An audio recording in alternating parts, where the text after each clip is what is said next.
మీ బట్టలకి సాఫ్టింగ్ ప్రొటెక్షన్ ఇచ్చే సరైన ప్రొడక్ట్ ఎలిమ్ ఫ్యాబ్రిక్ కండిషనర్.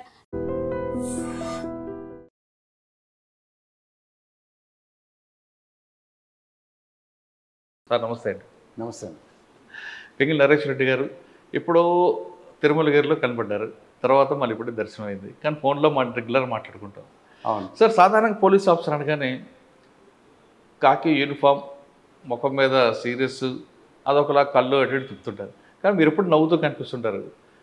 అంటే ఇంత ప్రజల్లో కూడా నవ్వడానికి మీరు ఉద్యోగాన్ని ఎంజాయ్ చేస్తున్నారా, లేదు ప్రజలతో మమకమైతే అంటే ఆ జోష్ని ఇంకా నింపుకుంటున్నారా? మీతో వచ్చి మాట్లాడడం, వాళ్ళతో మాట్లాడడం, ముఖ్యంగా మీరు హ్యూమన్ టచింగ్ అవ్వడం, ఖమ్మం జిల్లాలో కొనిజర్లో తీసుకుంటే అక్కడ కమ్యూనిస్టుల మధ్యన విభేదాల మధ్యన ఏ విధంగా పనిచేయడం, మీ జర్నీ చూస్తుంటే రకరకాలుగా అనిపిస్తుంది.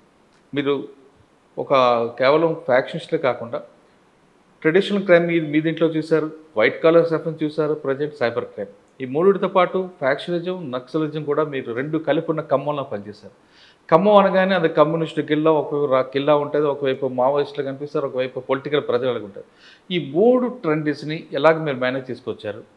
ప్లస్ ఇక్కడున్న ఇటీవల జరిగిన ఒక మంచి కేసులో ఒక 100 ఫోన్లు తీసుకొచ్చి బాధితులకు ఇవ్వడం పట్ల వాళ్ళ రియాక్షన్ ఎలాగొచ్చింది? ఈ ప్రశ్నకు సమాధానం చెప్పే ముందు పింగళి నరేష్ రెడ్డి గారు బై ఛాన్సా, బై చాయిసా పోలీస్ ఆఫీసర్ కావాలి? మనం బై చాయిస్ వచ్చానండి పోలీస్. బై చాయిస్ ఇచ్చే సమాధానం చెప్పే ముందు పింగళి నరేష్ రెడ్డి గారి కుటుంబ నేపథ్యం, ఇందులో రావడానికి గల కారణం ఏంటి? యాక్చువల్గా మాది ఈ హన్మకొండ జిల్లా కమలాపూర్ మండల్ వంగపల్లి గ్రామం అండి. మా నాన్నగారు పురుషోత్తం రెడ్డి గారు, మా అమ్మ బస్మతి దేవి. యాక్చువల్గా మా కుటుంబం వ్యవసాయ కుటుంబం, కొంత రాజకీయ నేపథ్యం కూడా ఉంది. మా ఫాదర్ ఒక 30 సంవత్సరాలు ఆ గ్రామ సర్పంచ్గా పనిచేసినాడు. దాంతో అప్పుడు ఆయన సర్పంచ్గా పనిచేసినప్పుడు చాలాసార్లు పోలీస్ ఆఫీసర్స్, పోలీసులు మా ఇంటికి రావడం, వాళ్ళకి చాలా రెస్పెక్ట్ ఇవ్వడం, అది చిన్నతనం నుండే నేను అది చూడడం. ఆ తర్వాత నేను చదువుకుంటప్పుడు హుజురాబాద్లో జమ్మికుంటలో చదువుకుంటప్పుడు నాకు అక్కడ హుజురాబాద్లో చౌదరి అని ఒక పోలీస్ ఆఫీసర్ ఉండేది. ఎవరండి? చౌదరి గారు. ఆయన పేరు వింటేనే హడల్ ఆ కరీంనగర్ జిల్లా మొత్తం ఆయన చేస్తున్న టైంలో. అప్పుడు బాగా ఏబీవీపీ, ఆర్ఎస్యు స్టూడెంట్ ఆర్గనైజేషన్స్ ఉండే. విద్యార్థి దశలో ఎక్కడ చూసినా ఆయన పేరు మారుమోగేది, ఏదైనా చిన్న ఇన్సిడెంట్ ఉన్నా కూడా. సో అంత పేరు ఆయన వస్తే చాలా, ఆయన టైగర్ అనే పేరు ఉండేది చౌదరి గారికి. సో ఆయన ఇన్స్పిరేషన్ తోటి దీన్ని ఇష్టపడి కావాల్సుకొని డిపార్ట్మెంట్కి వచ్చిన ఇష్టంతోనే ఉద్యోగం చేస్తున్నాను. కానీ మీ డిపార్ట్మెంట్లో అప్పటికే పోలీస్ ఆఫీసర్ ఉన్నారు కదా? పోలీస్ ఆఫీసర్స్ మీ డిపార్ట్మెంట్లో ఉంటున్నారు కదా ఒక ఆయన, రామ్ నరసింహారెడ్డి గారు.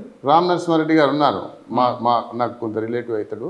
రామ్ నరసింహారెడ్డి గారు ఉన్నారు, ఇంకా చంద్రకరణ్ రెడ్డి గారు ఉన్నారు. మా కుటుంబ నేపథ్యంలో కొంతమంది మా బంధువులు కూడా పోలీస్ ఆఫీసర్స్గా ఉన్నారు. సార్, కష్టపడి పోస్ట్ సంపాదించారు కదా, ఎంత అంటే మీ కష్టపడి ఈ పోస్ట్ రావడానికి మీరు ఎంత కష్టపడ్డారు అసలు?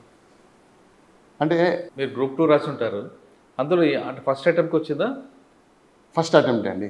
యాక్చువల్గా మేము వరంగల్లో చదువుతున్నప్పుడు ఒక ఫ్రెండ్స్ అందరం కలిసి, ఒక 10 మంది ఫ్రెండ్స్ అందరం కలిసి మనం అందరం కూడా రాద్దామని చెప్పి అందరం ఇష్టపూర్తిగా ఆల్మోస్ట్ నైట్ అవుట్స్ చేసి ఎక్కడ లేని మెటీరియల్ అంతా కూడా పట్టుకొచ్చి ఆ రూమ్లలో వేసుకొని కూర్చుని చదివితే అందులో ఆల్మోస్ట్ 7 మందికి ఇంటర్వ్యూ దాకా వచ్చింది. ఒక 4 మాత్రం సెలెక్ట్ అయినాము. ఇప్పుడు అందరూ కూడా ఏసీపీ, అడిషనల్ డీసీపీ క్యాడర్లో ఉన్నారు. అది హ్యాపీ అనిపించింది. అప్పుడు ఆ కాలంలో సబ్ ఇన్స్పెక్టర్ ఉద్యోగం రావడం అంటే చాలా అది ఉండేది, జనాలలో కూడా సబ్ ఇన్స్పెక్టర్ వచ్చిందని ఒక అది ఉండేది. తర్వాత మా పేరెంట్స్ కొంతమంది ఇష్టపడలేదు.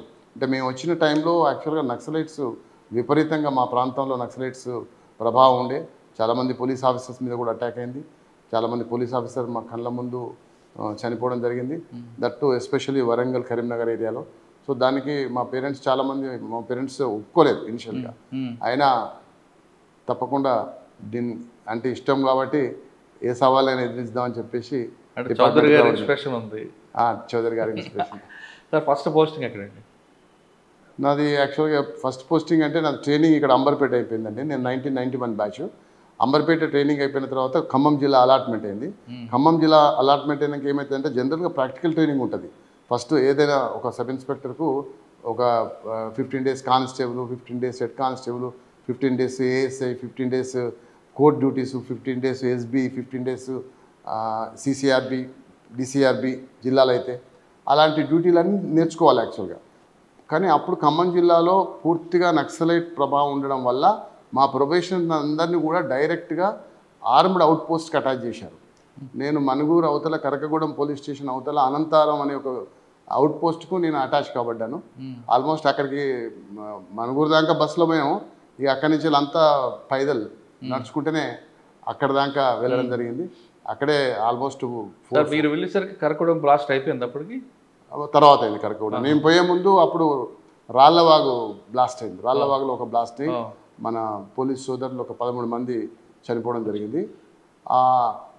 4-5 months అక్కడే ఉన్న తర్వాత అప్పుడు ఎస్పీ గారు త్రిపాఠి సార్ వచ్చినాక ప్రొబేషనర్స్ అట్లా పెడితే వాళ్ళు పని ఎప్పుడు నేర్చుకుంటారు, వాళ్ళని అందరినీ మళ్ళీ బ్యాక్ పిలవండి అని చెప్పి అప్పుడు నన్ను ఖమ్మం 2 town ప్రొబేషనర్గా ఇవ్వడం జరిగింది. ఆ ప్రొబేషన్ పీరియడ్ అయిపోయాక నాకు ఫస్ట్ పోస్టింగ్ కునిజర్ల అని ఖమ్మానికి ఒక 15 kilometers దూరంలో ఉంటుంది. నా ఫస్ట్ పోస్టింగ్ అక్కడే జరిగింది. ఓకే సార్, కునిజర్లకు ముందు పోలీస్ అవార్డుని వచ్చారు ఫ్యాషన్గా. ఇక్కడ మీకు ఒక పోస్ట్ ఇచ్చారు మనుగూరు దాటంలో. మనుగూరు బస్సు దిగి నడుచుకుని వెళ్ళి అక్కడ కొండలు అడవుల మధ్యలో నక్సల్ ప్రభావపురం పనిచేస్తారు 5 నెలలు. ఎందుకు వచ్చారు ఆ పోలీసులో అనిపించలేదు? డెఫినెట్గా అనిపించింది. యాక్చువల్గా ఫస్ట్ ఇనిషియల్గా పోలీస్ అంటే ఏదో ఊహించుకున్నాం. పోలీస్ అంటే ఏదో అంకుశం లాగా ఉంటుంది, సినిమా టైప్ చౌదరి లాగా విన్నాం కదా. గ్రౌండ్లోకి వెళ్ళాక మీకు తెలిసింది రియాలిటీ కదా. గ్రౌండ్ పోయినాక చూస్తే మొత్తం ఫారెస్ట్, చిన్న చిన్న గుడిసెలు. నేను ఎప్పుడు అట్లాంటివి చూడలేదు. మా కరీంనగర్ వరంగల్ జిల్లాలో అంత మారుమూల ప్రాంతంలో నేను పెరగలేదు.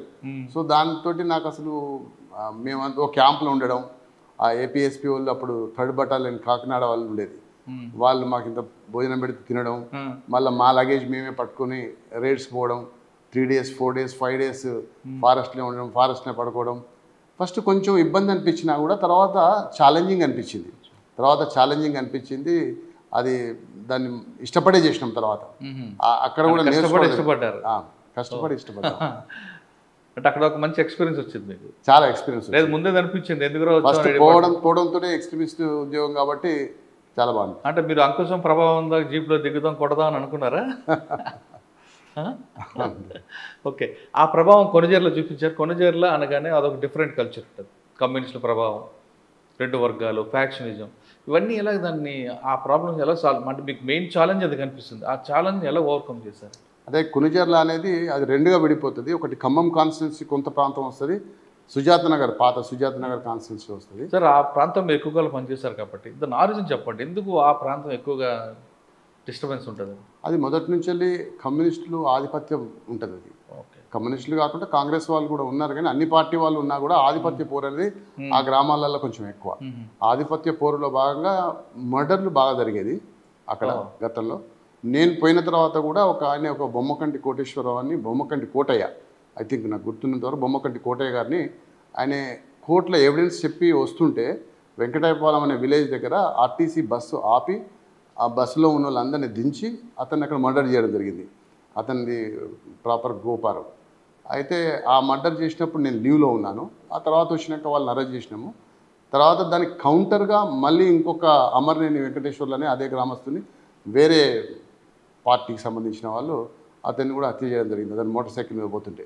ఆ 2 హత్యలు చూసిన తర్వాత నేను ఎట్టి పరిస్థితుల్లో దీన్ని కంట్రోల్ చేయాలనే ఆలోచనతో మండలంలో ఉన్న ప్రతి గ్రామం రాత్రి అనక పగలనక ఎప్పుడు పడితే అప్పుడు ఏ టైంలో పడితే ఆ టైంలో విజిట్ చేయడమే కాకుండా పబ్లిక్ కౌన్సిలింగ్ ఇవ్వడం, అదేవిధంగా ఏ చిన్న ఫిర్యాదు వచ్చినా కూడా దాని మీద గట్టి యాక్షన్ తీసుకోవడం. ఆ కౌన్సిలింగ్లో అసలు బాగా చేయడం జరిగింది. అప్పుడు కౌన్సిలింగ్ అంటే 2 రకాలు ఉంటాయండి. లాఠీతోనా? అది అప్పుడు ఏ విధంగా కౌన్సిలింగ్ ఉండేది మీకు అర్థమవుతుంది.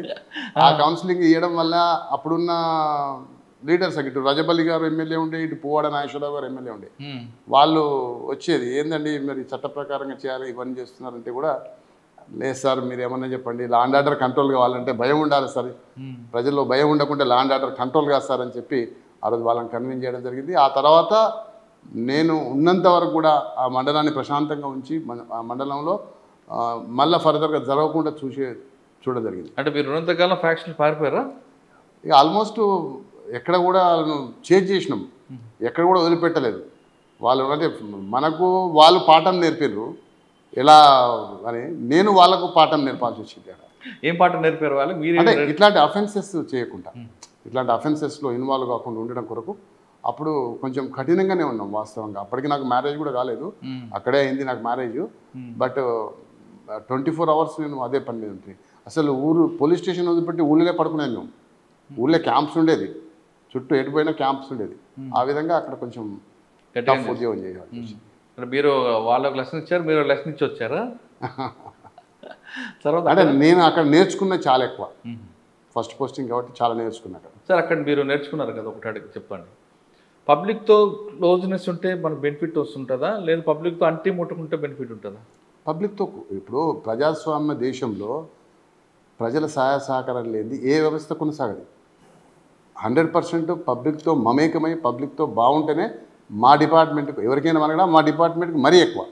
కాబట్టి తప్పకుండా పబ్లిక్ రిలేషన్స్ ఉండాలి. పబ్లిక్ అంటే మీన్స్ క్రిమినల్స్ కాదు. పబ్లిక్ అంటే చాలామంది ఉంటారు. ఇప్పుడు మన తెలంగాణ రాష్ట్రంలో 6 కోట్ల దాకా ప్రజలు ఉన్నారు, పోలీసులు 1,00,000 మంది ఉన్నారు. ఈ 1,00,000 మంది పోలీసులు ఏం చేయగలుగుతారు? టోటల్ అన్లెస్ అంటిల్ పబ్లిక్ మనకు ఇన్ఫర్మేషన్ ఇచ్చి కోఆపరేట్ చేస్తేనే మనం సాధించగలుగుతాం. డెఫినెట్గా పబ్లిక్ కోఆపరేషన్ ఉండాలి. 6 కోట్ల మందిలో 1% ఉంటారండి క్రిమినల్స్, అందరూ క్రిమినల్స్ కాదు కదా. అంతే సార్. కొన్నిజర్ల తర్వాత నేను ఇట్లు మధిర, ఖమ్మం, సత్తుపల్లి ఆ ప్రాంతంలో పనిచేసినండి.